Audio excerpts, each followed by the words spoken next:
తర్వాత పోలీసు వారి విచారణలో తెలిసింది ఏంటంటే ఇంట్లోనే ఇంటి దొంగ ఉంది. కాకపోతే ఇంటి ఓనర్ కూడా కావాలని చెప్పి పక్కింటి వాళ్ళ మీద ఉన్న దొబ్బుదేలతో ఈ కేసు పెట్టించాడు. అట్లా ఉంది ఈ రాష్ట్రంలో పరిస్థితి. ఎందుకంటే ఈ గొడ్డల పార్టీ అధ్యక్షుడు ఏదైతే అతని గత అవినీతి బయటపడతా ఉందో, అతని పార్టీయే అబద్ధాల పునాది పుట్టినటువంటి పార్టీ.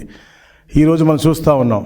మొన్న ఒక ప్రెస్ మీట్ పెట్టాడు, నేను చాలా అమాయకుడిని, చాలా మంచివాడిని, మా తాత దైవత్వ సంబూధుడు అని చెప్పిన తర్వాత వాళ్ళ ప్రాంతంలోనే మీటింగులు పెట్టి 200-300 కుటుంబాలు ఫోటోలు పెట్టుకుని బయటకు వచ్చి ఇలా మాకు అన్యాయంగా మా ఇంట్లో కుటుంబాలు చంపేశారని రోడ్డు మీద మీటింగ్ పెట్టుకునే పరిస్థితి వచ్చింది. అలాగే అవినీతిలో వాళ్ళ పిఏ అయితే కేఎన్ఆర్ ఉన్నాడో అతనిలో వేల కోట్ల రూపాయల ఆస్తులు అతను బినామీ, అంటే అతనికే బినామీ ఉంటే మీకెన్ని బినామీలు ఉన్నాయని చర్చించుకునే తరుణంలో ఏదో ఒకటి అలజడి సృష్టించాలి అని ఒక కుట్ర.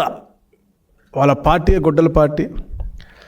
మనం గతంలో చూసాము, బాబాయిని చంపేసి మెడకాయలు తీయటం వాళ్ళకి మామూలుగా, అంటే వాళ్ళకి అలవాటు ఎప్పటి నుంచి. ఇది మనిషి అయినా అవ్వచ్చు, విగ్రహం అయినా అవ్వచ్చు, తీయటం వాళ్ళకి అలవాటే. బాబాయిని చంపి దాన్ని కూడా మా మీద అయిపోయారు. వాళ్ళు హయాంలో ఉన్నప్పుడు జరిగినటువంటి అన్ని హత్యలు కూడా అవి మేము చేయలేదని శుద్ధపూసలని మొన్న మీటింగ్లో చెప్పుకున్నాడు.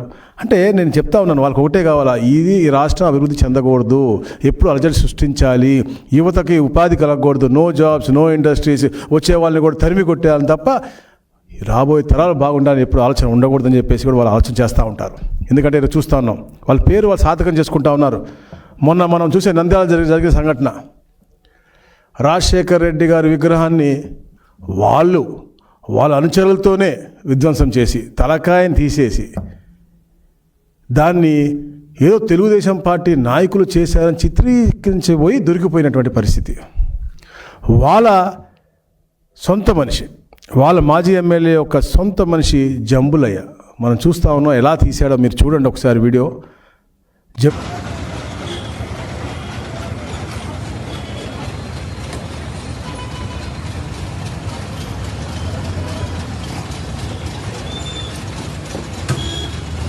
తనలో కూడా ప్రతి దాంట్లో కూడా పాలు పంచుకున్నాడు. అలా శ్రీమతి కూడా అక్కడ మెప్మాలో సిఆర్పిగా పనిచేస్తూ ఉన్నారు. అది కూడా ఇచ్చింది ఎవరు అంటే గత ఎమ్మెల్యే చంద్రశేఖర్ రెడ్డి.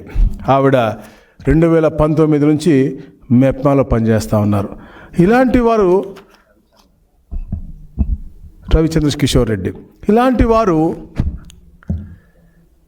అసలు ఒక పార్టీకి అధినాయకుడుగానో అసలు ఉంటే అర్హత ఉందా అని అడుగుతా ఉన్నాను. ఎందుకంటే ఎక్కడన్నా వేరే గతంలో కూడా వీళ్ళ తండ్రికి వాళ్ళకు కూడా చరిత్ర ఉంది. హైదరాబాద్ ప్రశాంతంగా ఉంటే వేరే ముఖ్యమంత్రి ఉండకూడదు, అధిగమించాలని చెప్పే లక్ష్యంతో ఆ రోజుల్లో బతకల్లో సృష్టించిన చరిత్ర వాళ్ళ డిఎన్ఏలో ఉంది.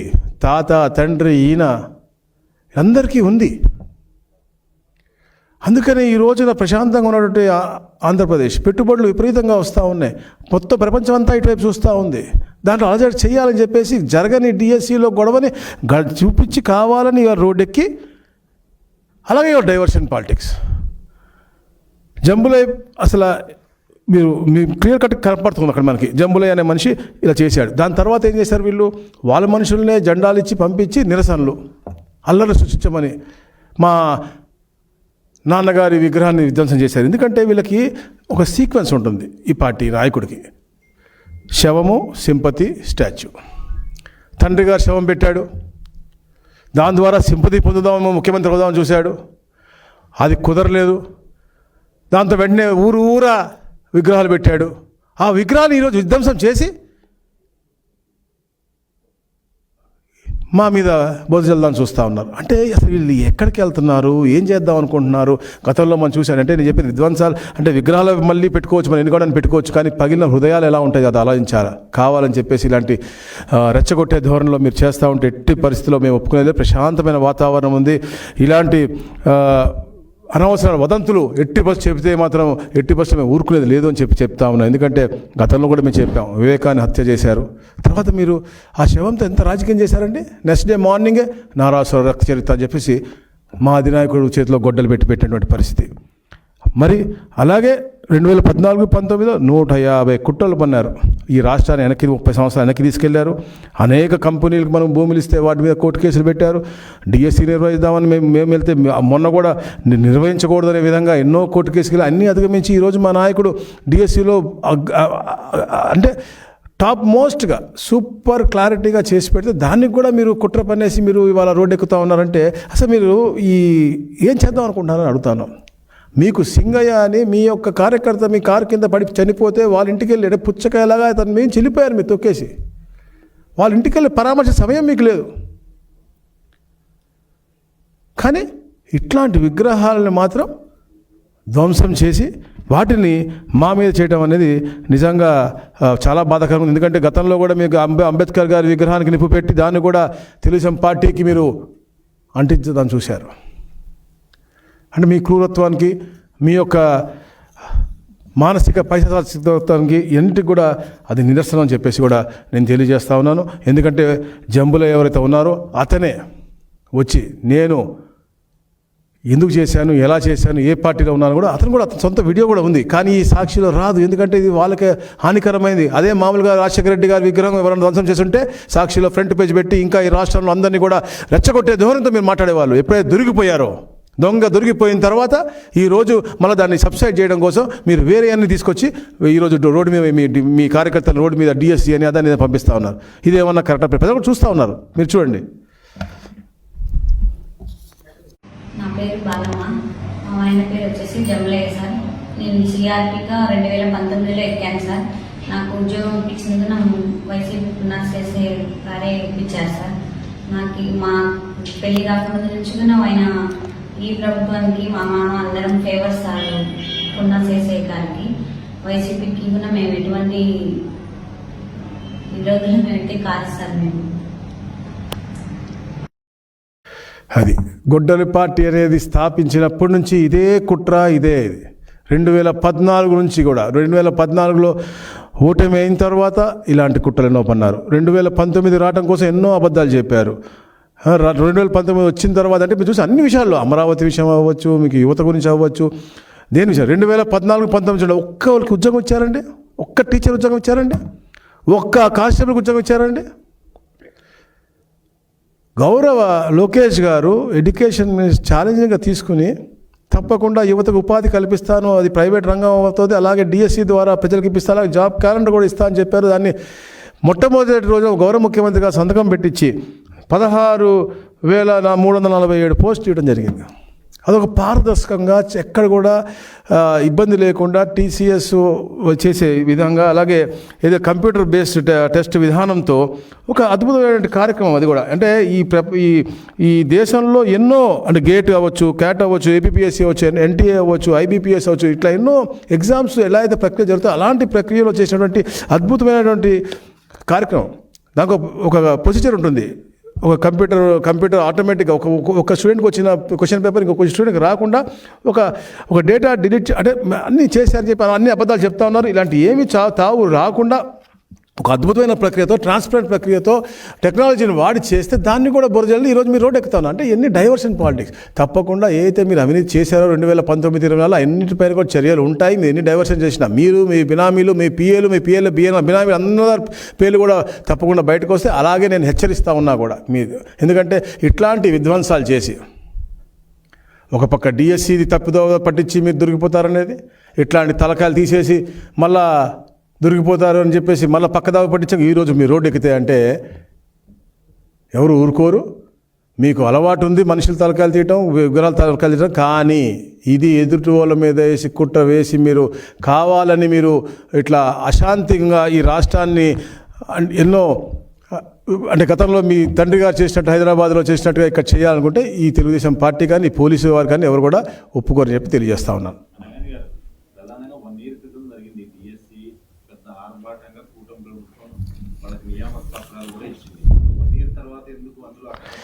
నేను చెప్పాక డైవర్షన్ పాలిటిక్స్, ఇది కేవలం డైవర్షన్ పాలిటిక్స్. వాళ్ళకి చరిత్ర ఉంది, చెప్పా. వాళ్ళ డిఎన్ఏలో ఉంది, తాత దగ్గర నుంచి తండ్రి దగ్గర నుంచి ఇప్పుడు దాకా అంత డిఎన్ఏ ఉంది. ఇప్పుడు చూడండి ఈరోజు కూడా వాళ్ళు ఈ ఓబులే అని మాకు కట్టకడదాం అనుకున్నారు. ఇప్పుడు ఓబులే చెప్పిన మాట మీరు చూడండి ఫస్ట్, దాని తర్వాత అది చెప్తాను నేను మీకు.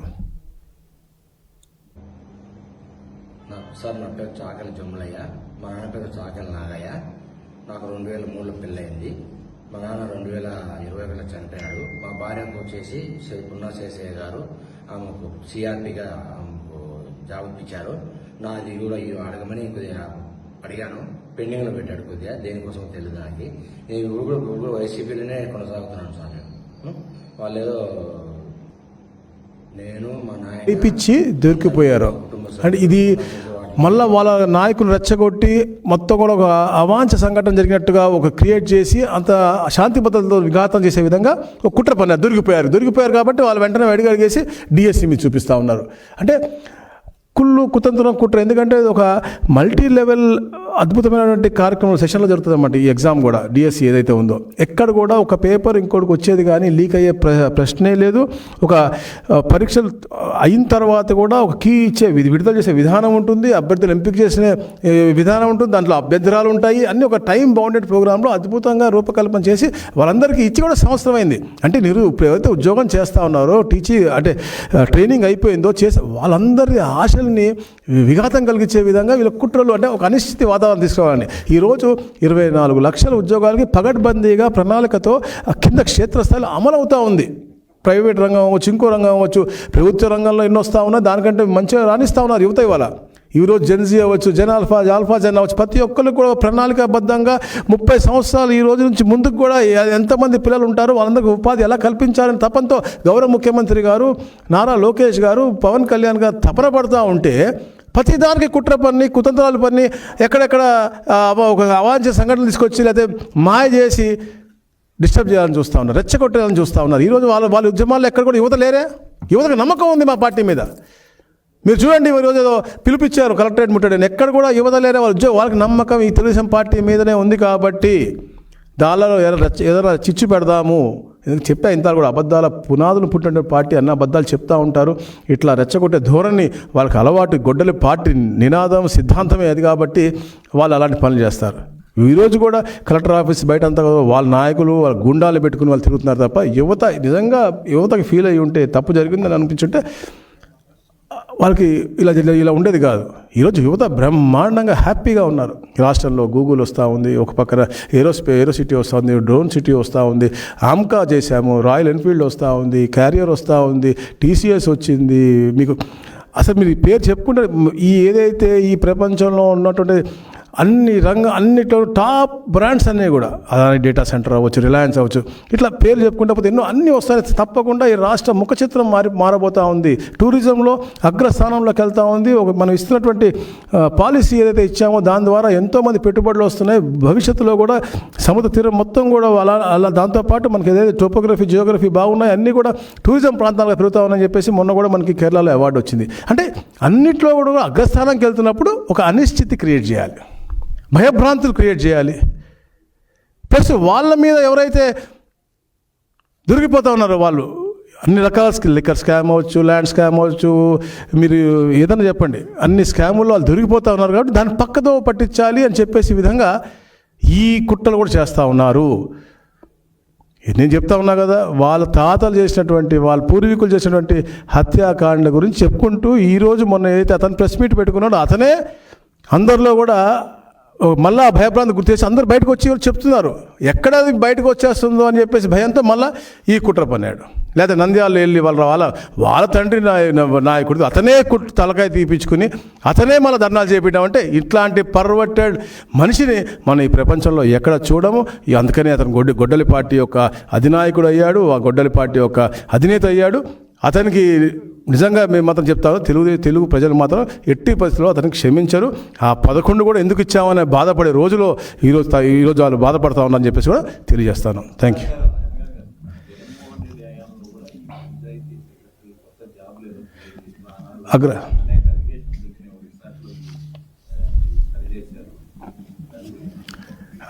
అప్పుడు కూడా ఏదైతే మన గ్రామ సచివాలయం జరిగింది దాంట్లో టాపర్ వచ్చినటువంటి అమ్మాయి అలా చేసేది. అప్లై చేస్తారండి. ఇప్పుడు మనం ప్రాక్టికల్గా కామన్ మ్యాన్గా ఆలోచిద్దాం. ఇట్స్ అన్ ఓపెన్ డొమైన్, అందరూ అప్లై చేస్తారు. అప్లై చేసిన తర్వాత ఒక సిస్టమ్ ఉంది. దీంట్లో అప్లై ఉద్యోగం చేసేవాళ్ళు ఎన్ఓసి తీసుకోకపోతే ఉద్యోగం రాదు. Simple logic. సిస్టమ్. అప్లై చేసిన వాళ్ళందరినీ కూడా మనం స్క్రూటినీ చేయము. వచ్చిన తర్వాత మనం చూసుకుంటాం. కానీ వాళ్ళు మాత్రం అట్లా చేయలేదే. వాళ్ళు అమ్ముకున్నట్టు ఉండే గొడవలు అప్పుడు మనం చూసాము. వాళ్ళు ఇంకా పనిచేస్తున్న పరిస్థితి మనం చూసాం. సరే, ఎవరు పొట్టగొట్టాలన్నా ఎవరు చేయాలన్నా మేము అలా తప్పు ఆలోచన మేము చెయ్యం.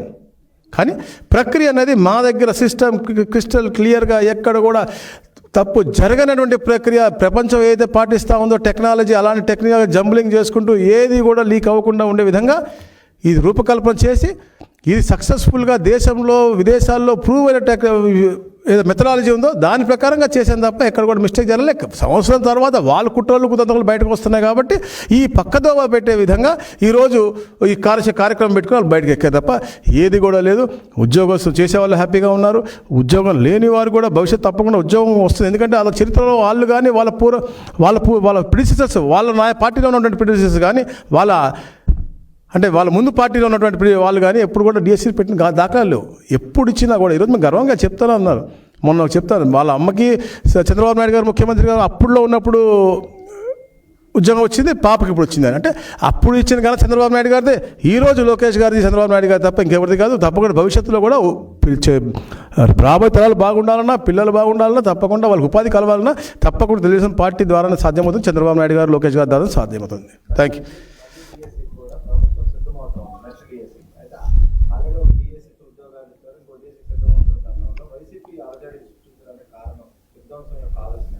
నేను అదే చెప్పే కదా, ఎప్పుడు కూడా ఈ రాష్ట్రంలో యువత బాగుంటుంది అంటే ఖాళీగా ఉండే వాళ్ళకి ఏంటంటే వారు పెంచిన అంటే ఆ రోజులు అలాంటి. ఇప్పుడు మనం ఫ్యాక్షన్ సినిమాలు చూస్తుంటాం, నిజంగానే అలాంటి వాతావరణంలో పెరిగి ఏంటంటే బిర్యానీనో లేకపోతే ఇంకోటో తిని ఇంటి బయట ఉండాలని కోరుకుంటారు, కానీ వాళ్ళు ఎదటం వాళ్ళు ఆలోచించారు. అలాంటి సైకో తత్వం ఉన్నటువంటి వ్యక్తి అతను పక్కన ఉండే వాళ్ళు ఎప్పుడు బయట బిర్యానీ కోసం వెయిట్ చేయాలి అని తప్ప వాళ్ళు ఒక బిర్యానీ రెస్టారెంట్ పెట్టుకుని బాగుపడాలి లేదా వాళ్ళ పిల్లలు చదువుకుని అగ్రస్థానానికి వెళ్ళాలని ఆలోచన ఉన్నటువంటి వ్యక్తి కాదు.